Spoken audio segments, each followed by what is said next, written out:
Bienvenue sur Africa 24 dans cette nouvelle édition de l'Africa Tonight. Voici les titres de l'actualité. Le continent africain est au cœur des débats de la présidentielle française de 2017. La diaspora africaine représente plus de 8 millions de membres en France. Cérémonie d'investiture du président réélu Ali Bongo Ondimba au Gabon. Le chef de l'État a fait part des priorités de son nouveau mandat lors de sa prestation de serment. Et puis, focus sur l'Africa Lyrics Opéra, dont la prestation se déroulera à Paris ce mercredi 28 septembre. Les grandes voix lyriques du continent africain se mettent au service d'œuvres caritatives. Le continent africain s'invite dans le débat de la présidentielle française prévue pour 2017. Alain Juppé, candidat à la primaire du parti Les Républicains, envisage de donner une place importante à la diaspora africaine. Amadou Njoya et Fanny Monichi. La diaspora africaine face à la présidentielle. Le continent s'invite au cœur des enjeux présidentiels en France. Si je fais de la politique africaine une de mes priorités, c'est tout simplement parce que j'aime l'Afrique. Cette déclaration d'amour pour le continent proclamée dans la ville de Bordeaux, dont il est le maire, symbolise la place de l'Afrique dans les enjeux électoraux en France. Forte d'une diaspora de plus de 8 millions de membres français de deuxième génération ou naturalisés, la diaspora africaine de France, à l'initiative de Pierre de Gaëtan Ndjikam, adjoint au maire de Bordeaux et collaborateur depuis 20 ans d'Alain Juppé, s'est réunie dans le cadre d'un colloque « Francophonie et Afrique ». Une rencontre d'échange en présence d'Alain Juppé, homme politique français, de plusieurs élus français d'origine africaine et de grands témoins. Ces Français ont souhaité se regrouper dans le cadre d'un collectif, spontanément, pour d'abord vous entendre. Une occasion pour Alain Juppé de faire un bilan des projets initiés et réalisés depuis son accession à la mairie de Bordeaux en faveur de l'Afrique et sa diaspora. Vous savez l'importance tout à fait centrale que j'attache à de bonnes relations, d'abord entre ma ville, Bordeaux, et puis les pays africains. Le meilleur signe, c'est que j'ai voulu, dans ma nouvelle équipe, désigner un adjoint chargé d'une délégation municipale à part entière, ce n'était pas le cas auparavant, et j'ai confié cette tâche de la relation et des partenariats avec l'Afrique subsaharienne avec Pierre de Gaëtan Ndjikam. Ce regard lucide et sans concession sur l'Afrique a favorisé un dialogue franc entre Alain Juppé et les invités d'honneur de ce colloque. Vous aviez été l'invité principal du sommet Africa 21 à Yaoundé il y a quelques années pour définir une orientation, une vision politique sur l'Afrique. Vous étiez l'orateur principal, je le dis à ces endroits parce qu'on y était ensemble, du sommet de la francophonie à Dakar. Choix stratégique sur l'investissement en Afrique, lutte contre le chômage des jeunes, valorisation des relations. Alain Juppé choisira de... Pour faire un premier constat, c'est que sur le diagnostic, nous sommes d'accord. Nous sommes d'accord pour dire, et je l'ai dit tout à l'heure dans mon propos introductif, que le destin de la France et le destin de l'Afrique sont liés. Le destin lié de la France, l'Europe et l'Afrique place la diaspora africaine en position centrale dans la vision politique de tout candidat à l'élection présidentielle.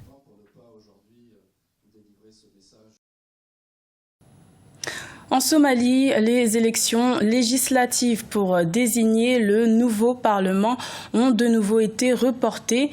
Il s'agit du deuxième report en 2 mois. Les autorités évoquent entre autres des problèmes administratifs et des défaillances sécuritaires. Ces scrutins devraient se tenir entre le 23 octobre et le 10 novembre. Au Gabon, 4 jours après la validation de sa réélection par la Cour constitutionnelle, le président Ali Bongo Ondimba a prêté serment ce mardi 27 septembre. Lors de cette cérémonie d'investiture, le chef de l'État gabonais a rappelé ses priorités pour ce nouveau septennat. Un reportage de Serge Kofi et Paul de Singwe.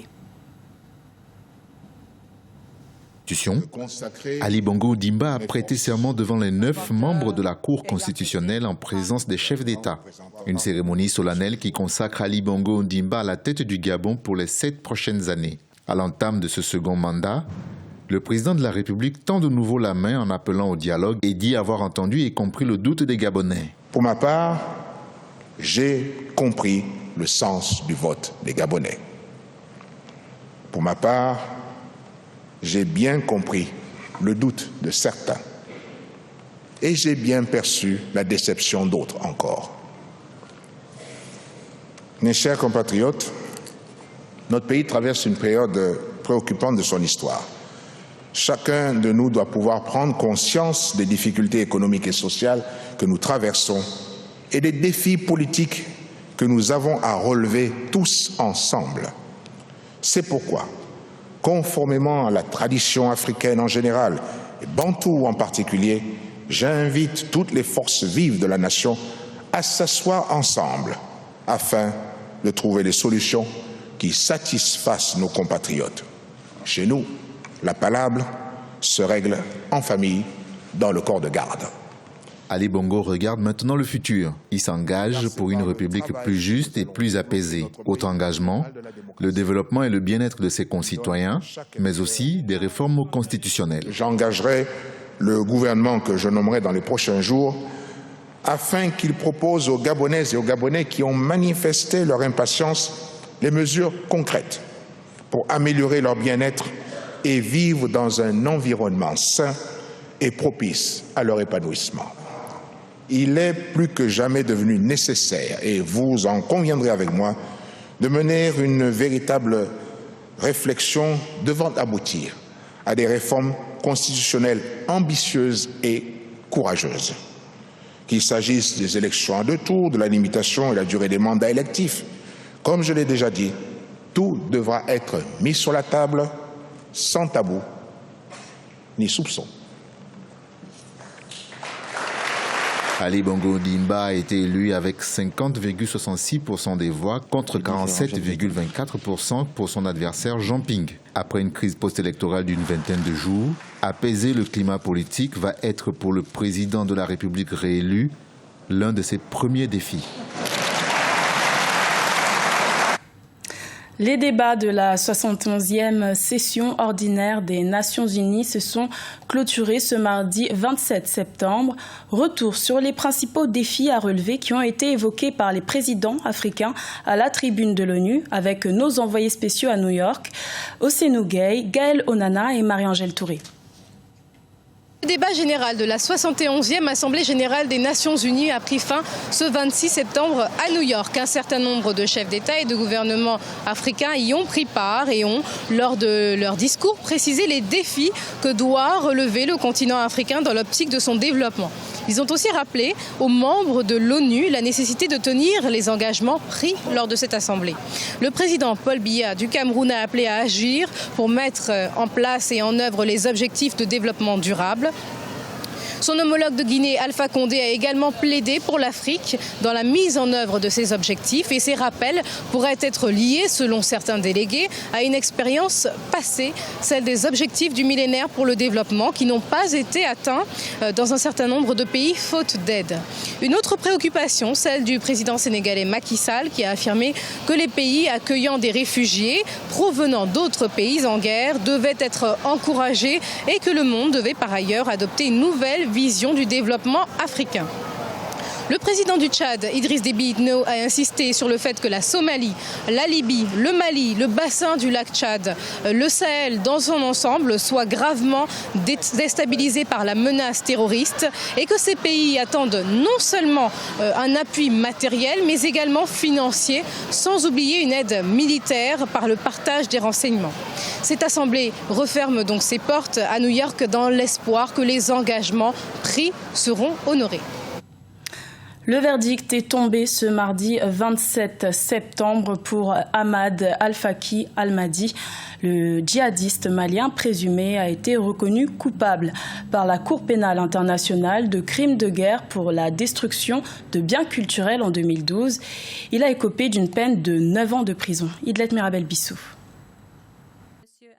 La sentence est tombée ce mardi 27 septembre 2016. Le djihadiste malien Ahmad Al-Faki Al-Mahdi, qui a reconnu avoir détruit les mausolées protégés de Tombouctou en 2012, a été condamné à 9 ans de prison par la Cour pénale internationale. L'accusation avait requis entre 9 et 11 ans de détention, soit une peine reconnaissant à la fois la gravité du crime et la collaboration de l'accusé. La défense s'était engagée à ne pas interjeter appel si la peine décidée par les juges suivait ce réquisitoire. Plus rien ne sera comme avant, aucune inhumanité, aucune exaction, que ce soit dans le nord du Mali ou au niveau d'autres sites qui sont peut-être classés patrimoine immatériel, que plus jamais ces exactions et ces inhumanités ne seront restées impunies. Al-Mahdi a été déclaré coupable de crimes de guerre pour la destruction des monuments à caractère religieux et historique de Tombouctou au nord-est de la capitale malienne. L'accusé a détruit 9 mausolées et une des plus importantes mosquées de la ville, Sidi Aya, entre le 30 juin et le 10 juillet 2012. Il avait été remis par les autorités du Niger à la CPI le 26 septembre 2015. On aurait peut-être aimé que la CPI aille au-delà, qu'elle aille au-delà de Tombouctou. En janvier 2012, il y a une centaine de militaires maliens qui avaient été arrêtés, désarmés à Aguelok et puis exécutés. Et ceux qui ont revendiqué ces massacres-là, ces assassinats-là sont encore vivants. Fondée entre le XIe et le XIIe siècle par les tribus Touareg et inscrite au patrimoine mondial de l'humanité, Tombouctou a été un grand centre intellectuel de l'islam et une ancienne cité marchande prospère des caravanes. La destruction en 2012 de 14 mausolées de saints musulmans par Ansardine au nom de la lutte contre l'idolâtrie avait provoqué l'indignation à travers le monde. Construire un conservatoire de musique en Afrique, c'est l'objectif de l'association Women of Africa qui organise une soirée ce mercredi 28 septembre au Théâtre des Champs-Élysées à Paris. De grandes voix lyriques du continent africain s'illustrent sur des airs d'opéra au chant traditionnel. Olivia Hérédobré. L'association Women of Africa présente Africa Lyrics Opéra ce mercredi 28 septembre 2016 au Théâtre des Champs-Élysées. Un événement innovant qui amène le spectateur à la découverte des voix lyriques du continent africain, des airs d'opéra au chant traditionnel. Nous recevons pour le premier Africa Lyrics Opéra qui se tiendra au Théâtre des Champs-Élysées cette année différents artistes du continent, donc originaires de divers pays, l'Afrique du Sud, le Togo, le Bénin, le Cameroun, Madagascar. On reçoit également des artistes d'origine africaine, en provenance des États-Unis notamment. Voilà, et on reçoit également une grande cantatrice sud-africaine.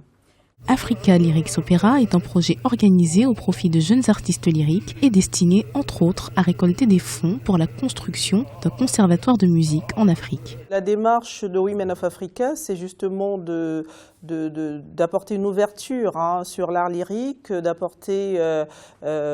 permettre également à des artistes d'être présents sur la scène française, de nombreux artistes africains notamment que l'on ne connaît pas, ou alors des jeunes artistes que nous soutenons, qui seront présents au Théâtre des Champs-Élysées, pour justement promouvoir la musique, mais également en toile de fond, c'est soutenir aussi notre programme lyrique par le biais de la création d'un conservatoire de musique en Afrique. De nombreux artistes solistes tels que Pumeza Machizika, soprano ou encore Chonse Packer seront présents, accompagnés par l'orchestre symphonique de la garde républicaine et du chœur de l'armée française. Le spectacle Africa Lyrics présenté ce mercredi 28 septembre a pour vocation d'amener le spectateur à la découverte de grands classiques lyriques allant des airs d'opéra italien, allemand et français aux chants africains. Ce journal a été réalisé par l'ensemble de la rédaction. Merci de votre fidélité.